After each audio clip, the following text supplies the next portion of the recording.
অন্য যারা থাকবেন এই বিষয়ে আপনারা বলেছেন যে রাজনৈতিক দলগুলোর সাথেও আপনারা কথা বলবেন, সেগুলোর আসলে কতটুকু অগ্রগতি হলো এবং কি কি পরিকল্পনা?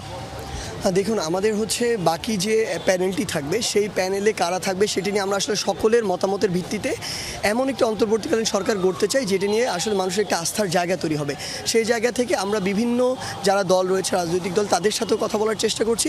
অন্তত যেই মানুষটি সেখানে থাকবে তাকে নিয়ে যেন কোনো অভিযোগ না থাকে, সেই বিষয়টি নিয়ে আমরা সবার সাথে কথা বলছি। প্রায় বলা শেষের দিকে। আমরা আজকে হয়তো অল্প কিছুক্ষণের মধ্যে, হয়তো বিকালের মধ্যে আমরা আমাদের এই নামগুলো কনফার্ম করে আসলে প্রকাশ করার প্রক্রিয়াটিতে যাব।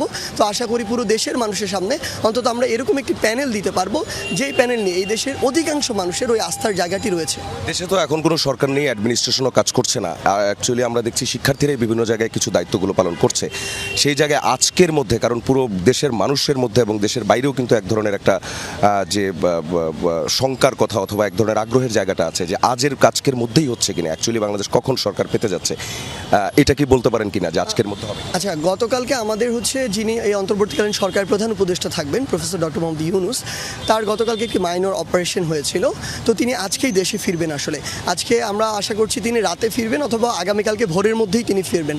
সেই জায়গা থেকে আমাদের যে শপথ গ্রহণের যে প্রক্রিয়াটি সেটি আগামীকালকে হয়তো হতে পারে, কিন্তু এই যে পূর্ণাঙ্গ যে প্যানেল সেটি আমরা আজকেই দিয়ে দিব।